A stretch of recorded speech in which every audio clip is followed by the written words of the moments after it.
Well, welcome again. And we're going to talk about the practice of groundedness. You have a background in peak performance, and I think in some ways people would consider that to be sort of potentially ungrounded. You're kind of launching yourself into being an optimizer, but it really does feel like this work around groundedness was a shift for you in terms of your approach of balancing out the performance side of things with also sort of these deeper roots.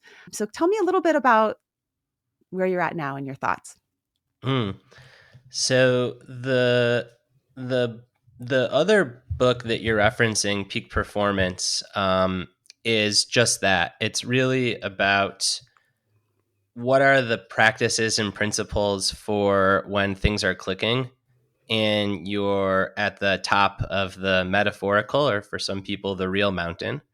And how do you stay there? So how do you sustain that level of performance, or at least stay there as long as you can? The second book I wrote is not as well known, and that was called The Passion Paradox. And Oh. that looked at the difference between obsessive passion and harmonious passion, Mm-hmm. or what I'll more colloquially refer to as good drive versus bad drive, and focused on how do you cultivate good drive. So more intrinsic focused than extrinsic, more for joy and love of doing something versus the recognition that you get for doing it. So that book's kind of about how do you climb up the mountain. But what I had failed to address in those two books, and what I now ultimately think is the most important, is the base of the mountain. Because if there's no strong base, if there's no strong foundation, then when there is rough weather, the entire mountain is fragile. And I had been hearing a lot from my coaching clients over the past handful of years, just this feeling of restlessness and frantic, frenetic energy and struggling to focus and feeling like they're always on and not wanting to be always on, but also feeling a lot of discomfort when they turn it off or when they try to turn it off, and just kind of stuck in hyperdrive. And in unison with that, about 4.5 years ago, somewhat out of the blue, I got pretty sick with obsessive compulsive disorder. So I had no family history of any kind of mental illness, at least not that was diagnosed. Up until that point of my life, I was around 30 when this happened. I was always known as the person that was cool, calm, and collected when there was a bear sighting or a potential break in somewhere. So it felt very discombobulating for me. And through my recovery and therapy for obsessive compulsive disorder, I started seeing so many practices that I felt were kind of siloed in clinical psychology that obviously not only helped me a ton, but ought to be applied to the general population. These are practices and principles that create the base, the foundation of any kind of striving. And once I got to the other side of my recovery, which I guess you're never really at the other side, but once I was close enough to out of the woods, I was able to start to think more intellectually about what I experienced and tried to integrate that with my prior work. And it ultimately became this book about what does it look like to have a really solid foundation before you start climbing. And even when you're climbing, even when you're at the peak, this is the stuff that you can never leave behind. Mm-hmm. Great. So I really want to talk with you about what are those foundational pieces at the base. But before we do that, it feels just sort of relevant to explore OCD.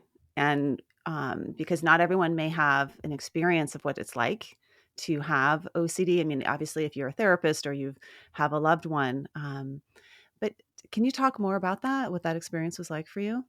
So at first, it manifested as a lot of anxiety and panic around my health.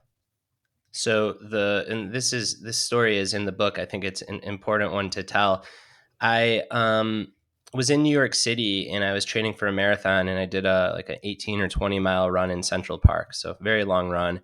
And then I very quickly started meeting up with friends and going to do other things, and didn't really eat much after that long run. and I was under the impression that I was meeting my dear friend Adam for dinner around 6:30. But it turns out that it was just a bar and there was no food. So it's not that I hadn't eaten anything, but like a Cliff Bar here, a Cliff Bar there. I'm like, I just got to get to dinner. I'll be fine. And my blood sugar likely plummeted, and I had a panic attack, which Mhm. is not uncommon for when one's blood sugar plummets in a situation like that. Most people, they do exactly what I did. They go to an urgent care center the next day. The doctor says your blood sugar was low. You just had some panic. You'll be fine. And they get on with their life. But for me, I could not get out of this loop of something was wrong with my body. Mhm. So again, almost sounds more like typical health anxiety. Started to see doctors and have my blood pressure monitored and all of these medical tests, and nothing was wrong until finally they said that, hey, this just sounds like some anxiety about what happened. So I heard that and I actually felt like pretty relieved. And for about 3 weeks, I was doing great, very little signs of anxiety.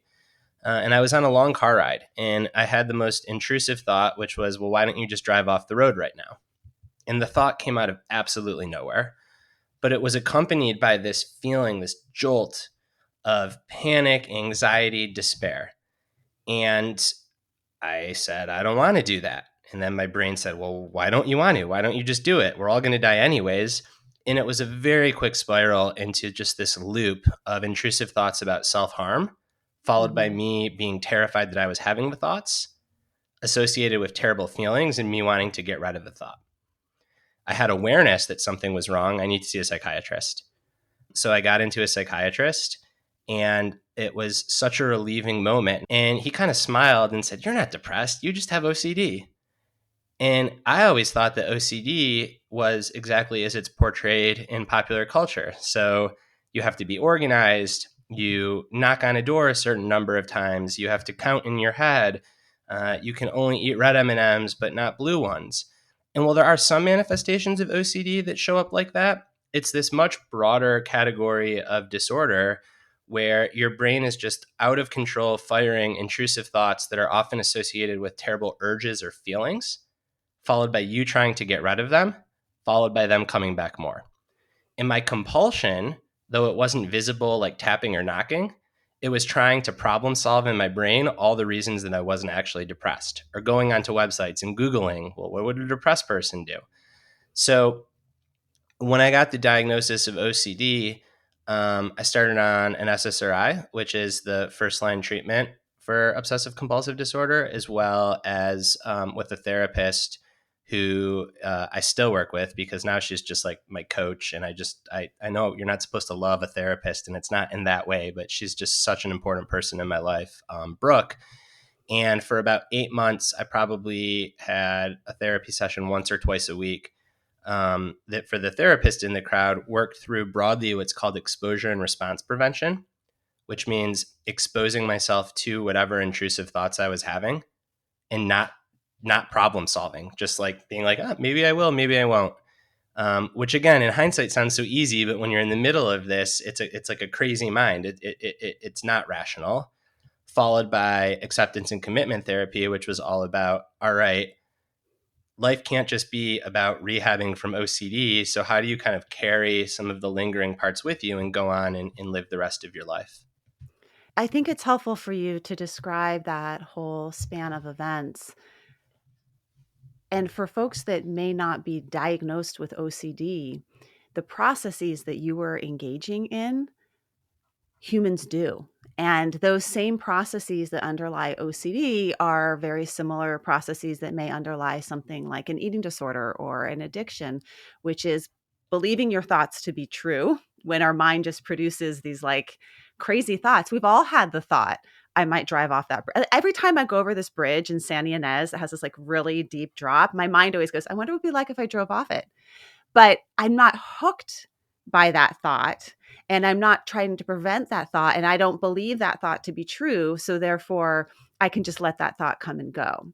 So our mind is always producing, like, crazy thoughts, sexual thoughts, unusual thoughts, inappropriate thoughts, but when you have something, like OCD or you get hooked by them, it can lead you down this, never-ending spiral that's just so painful. So bringing this to groundedness, I actually think when I think of groundedness, for me, it's a very embodied state of, feeling our feet on the ground, or if we're sitting on the ground or touching the ground. Just the word groundedness has a quality to it of not in our head, but arrows pointing down, right? And that feeling state of groundedness. So it makes sense that you would be drawn to, as sort of coming out of this really painful experience, that you would be drawn to practices that are grounding. And I'd love to go into, some of those practices that we can also offer our listeners. And we're not offering them as OCD treatment. So I'll just say that Yeah. OCD treatment is exposure and response prevention, and that's the most effective treatment that you can have. But I will say, we all get caught in obsessive thought, and we all get caught in problem solving, and we all get caught in fear and in those strong, overwhelming emotions. And that's where some of these practices of groundedness can be really helpful. And Let's Yeah. as an executive coach, so not doing therapy, and of course, I'm biased by my own life's experience and by the content of my books and the things that I read about. But I ultimately think that whether it's exposure response prevention, cognitive behavioral therapy, acceptance and commitment, dialectical behavioral therapy, all of these third wave therapies, they work at the extremes when someone is sick. And if they work at those extremes, then of course they can help everyone else. So I'm a big believer that actually the same kind of exposure response prevention that I went through with OCD is what I do with many of my clients who don't have OCD but really struggle without checking their phone every 20 minutes. And the exposure is not checking your phone and all the anxiety that comes up with, well, what might be happening in the world? What might I be missing out on? And the response prevention is you don't check, you just sit with that feeling. And the first day you do it, you feel terrible, you feel anxious, you panic. The second day, it's a little bit less, third, fourth, fifth day. And by the sixth day, you realize that, oh, I don't actually have to check my phone every 15 minutes. Maybe now let's try a half an hour. And it's not as extreme because we all live with phones. It's not considered a disorder to check your phone often. But the mechanism of changing that behavior is the same thing. So, as a coach, I look at clinical psychology and I see a toolkit for behavior change and progress that works in the most extreme cases. So, of course, it's going to work in less extreme cases. Yes, and dose-wise, it may be different. Right. So my early research was in dialectical behavior therapy, and once a week, 2 hours skills coaching with individual therapy, potentially 1 to 2 times a week with diary cards every single day. Like that will just that'll be overkill. But the Yep. But the principles of principles, dialectical bingo. behavioral therapy and the processes that underlie it are the very ones that all of us need. I mean, that should be taught in our school system, right? Yes, I One of the completely things agree. that you do in a DBT group is you do stuff like, let's throw sounds at each other. It's like I say the sound blah and you say blah back, and then now I say ah and you say ah back, and it's basically teaching people how to listen to each other and get out of our heads and just be kind of ridiculous, right? Because people need to be able to perspective take and need to mirror and do all these sort of interpersonal effectiveness skills. But we could bring that more into the real world of just day-to-day living of how do we practice that.